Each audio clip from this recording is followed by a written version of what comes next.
8 cancer doctors who dedicated their lives to saving others and blowing the whistle on the devastating turbo cancer epidemic sweeping the world have been found dead. The bodies of 6 world-leading oncologists and 2 resident medics were found on Friday in the wreckage of a plane that plunged from the sky in Brazil and exploded in a fireball, killing all 62 people on board. The doctors were on their way to an international conference in Sao Paulo, where they were set to present their findings that mRNA and the COVID-19 vaccines are responsible for the explosion of turbo cancers and autoimmune diseases wreaking havoc around the world today. Mainstream media are working overtime to brush this story under the carpet on behalf of Big Pharma. But the facts are damning, and we're not going to let them cover up the truth. Before we dive in, join the People's Voice Locals community if you haven't already, and sign up to become a member of the world's first ever cyber nation that truly believes in life, liberty, and the pursuit of your dreams. Visit JOSEON.com and click the Join Us button today. It's completely free. 6 leading oncologists and 2 resident medics were on their way to a blockbuster cancer conference in Sao Paulo when the twin-engine turboprop ATR 72-500 Vopos airline flight plunged from the sky and crashed into a gated community. The plane was at an altitude of 16,000 feet when it went into a death spiral and plummeted to the ground in 50 seconds. Eyewitnesses who caught the crash on video said it appeared to stall before circling to the ground and bursting into flames at around 1:30 p.m. local time. A total of 15 doctors were scheduled to take the doomed flight, but miraculously 7 had taken an earlier plane. New information tonight on this haunting scene. A plane spinning slowly as it drops from the sky, crashing in a Brazilian neighborhood near Sao Paulo, leaving behind an inferno of black smoke towering over the homes the plane crashed in front of. Brazil's Vopos airline updating the number of those who perished from 61 to 62, 58 passengers and 4 crew members. There's something catastrophic that appears to have happened on that airplane that caused the pilots to lose all control. Brazil's president declaring 3 days of national mourning. Prosecutors are investigating the scene and warning that identifying all of the bodies will take a lot of time.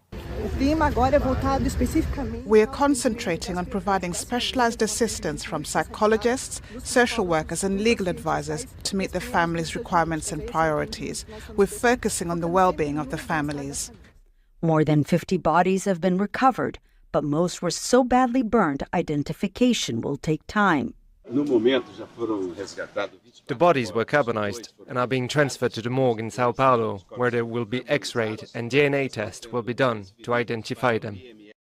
The 8 doctors who tragically lost their lives in the air crash include radiologist Lionel Ferreira and pediatric cancer experts Sarah Stella and Silvia Osaki. Eduardo Baptistella of the Regional Medical Council said, "Unfortunately, we received very sad news and were able to confirm the death of 8 doctors. The doctors were going to an oncology conference. These were people who dedicated their lives to saving others." Saving others for these oncologists involved warning the world about the devastating effects of mRNA vaccines and the skyrocketing rates of cancer around the world, including rare, ultra-aggressive cancers behaving in ways we've never seen before. According to a colleague, the whistleblowing doctors were set to present evidence to the world that the public were misled about the nature of the mRNA COVID-19 injections. The doctors on the doomed flight had concluded that governments and regulators must urgently recall the mRNA vaccines before even more harm is done. We have all been warned to stop researching this area. My colleagues were told they must not, under any circumstances, bring this information to the public forum. But they chose to do it anyway. They understood the risks, but they did not expect the plane to fall from the sky. We now know that mRNA produces an uncontrolled amount of spike protein in the body because the N1-methylpseudoridine allows the mRNA to remain in the body for an unspecified amount of time.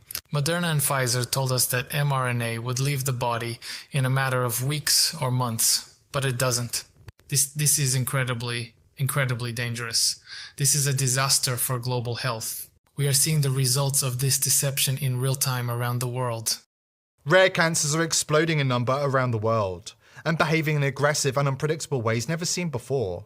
And the Brazilian doctors are not the only ones trying to blow the whistle about the truth. Doctors and medical researchers are rising up in defiance of the big pharma cartel and the regulators who are determined to keep humanity in chains. Today's sponsor is pillsforever.com. If you think Big Pharma have your best interests at heart, think again. Under Biden, the price of medicine in America has skyrocketed, and there are certain medicines Big Pharma don't want you to know about. That's why I've partnered with pillsforever.com. All of their FDA-approved medicines are the cheapest you'll find anywhere. More importantly, you can order medicines that Big Pharma don't want you to have, such as ivermectin, hydroxychloroquine, and fenbendazole. Speaking of fenbendazole, not only does it get rid of parasites that live inside your body, there have been studies that show fenbendazole can help with cancer. Listen to this testimony of Joe Tippins, a cancer survivor, thanks to fenbendazole. 2 years ago, Joe Tippins says he was told to go home, call hospice, and say his goodbyes. The doctors were unanimous. He was going to die of small cell lung cancer. Once that kind of cancer goes that far afield, the odds of survival are less than 1%, and the median life expectancy is 3 months. Tippins says he got a tip, not from a pharmacist, but a veterinarian. And in his desperation, he turned from people medicine to dog medicine. Specifically, fenbendazole. My insurance company spent $1.2 million on me with traditional means before I switched to a $5 a week medicine that actually saved me. Get 15% off using coupon code People's Voice at the checkouts. Please click the link below this video or call 256-664-4170 to take advantage of this fantastic offer.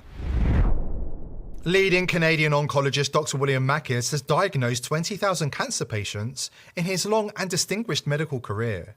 And he says his colleagues have never seen anything like this. According to Dr. Makis, some of his young and healthy patients have died days or even hours after diagnosis. There are only a handful out of the 100,000 doctors, Canadian doctors, that didn't take the vaccine that are still practicing medicine. So it's something like 99.9% vaccination rate. And they were the first ones to line up for their vaccines.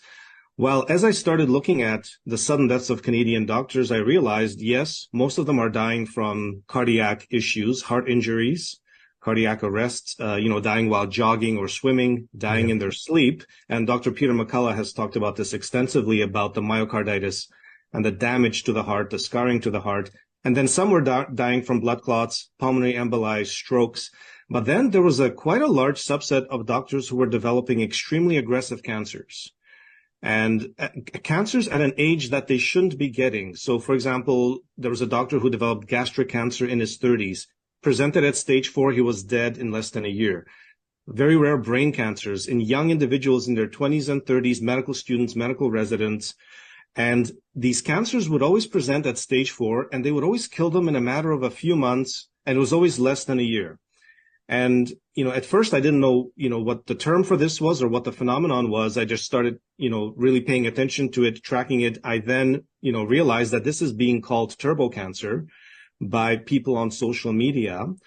Turbo cancer is not a medical term, but it's a term that people came up with to really describe the extremely aggressive nature of these cancers in the COVID vaccinated. And these cancers behave completely differently, unlike anything I've seen before in my career. And I've diagnosed over 20,000 cancer patients in my career with cutting-edge PET-CT, positron emission tomography imaging, CT, MRI, pathological correlation. I've never seen anything like this. I've never seen stage 4 breast cancers presenting in women in their 20s. I've never seen stage 4 colon cancers presenting in men and women in their, 20s, 30s. Leukemias that will kill you in a matter of days or even hours after diagnosis. Lymphomas that, again, kill you in a matter of months. It's not just vaccinated doctors who are dropping like flies. It's across the board. College students, royals, professional athletes, pop stars, actors, and ordinary people who lined up to take the vaccines and boosters are dying of heart attacks, strokes, and extremely rare and aggressive turbo cancers. Last week, Susan Wojcicki, the fully vaccinated and boosted former YouTube CEO, who was responsible for banning what she called vaccine conspiracy theories on the platform, died after a 2-year battle with an ultra-aggressive form of cancer. Under Wojcicki's leadership, YouTube banned any content that questioned vaccine safety, while popular YouTubers with millions of followers were paid to promote the COVID mRNA injections to their followers. Pharma companies were desperate to use stealth marketing to brainwash the masses. Taylor Swift's boyfriend, Travis Kelce, received $20 million from Pfizer to push their deadly product. To put that figure in perspective, it's far more money than he earns playing football for the Kansas City Chiefs. Now, those same YouTubers and influencers are dropping like flies. Days after Wojcicki's death last week, YouTube influencer Pretty Pastel Please, who was fully vaccinated and boosted, and who also pushed the COVID shots on her followers, died suddenly and unexpectedly after suffering from lymphocytic myocarditis, a rare infection of the heart. Her case is all too common. Yet, despite the extraordinary numbers of young, healthy, vaccinated people dying of turbo cancer, despite the undeniable evidence of vaccine harm before our eyes, blowing the whistle on Big Pharma is a very dangerous game. Holistic doctors have been picked off one by one over the years, dying in extremely suspicious circumstances.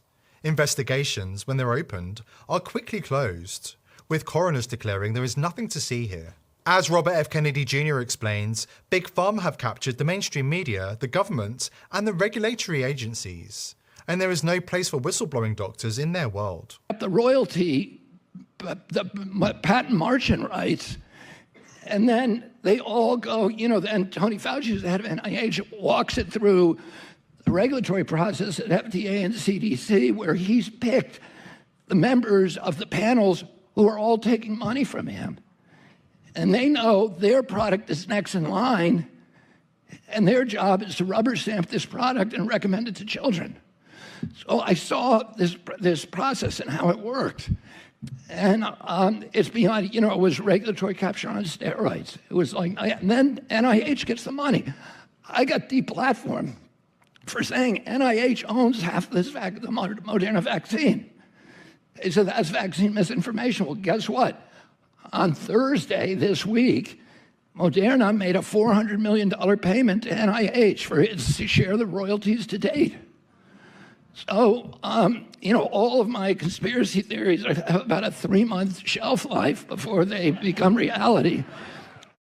These are critical times, and here at CPV Towers, we're determined to expose the elite and hold them to account before it's too late. Join us in our mission to wake up the masses by subscribing to the channel and joining the People's Voice Locals community to join our amazing team. I hope to see you there. Today's video is brought to you by IPv6ers. Are you a content creator who wants to publish information online without Big Brother spying and censoring your every move? IPv6ers is set to revolutionize the way information is disseminated on the internet by eliminating the need for big tech companies to provide unreliable, overpriced services such as self-hosting, email, and data management. IPv6ers enables an easy and accessible way for you to host your own web and email server with direct end-to-end connections and enhanced security. This means no snooping from Big Brother and no interference from the technocratic elite. If Hillary Clinton can get away with running her own server, why shouldn't you? Go to thepeoplesvoice.tv/IPv6 to sign up, or click the link below this video to take back control of the internet and win the info wars against the globalists. If you like our content, help support our sponsor IPv6ers and go to thepeoplesvoice.tv/IPv6 today. Thank you IPv6ers for making this video possible.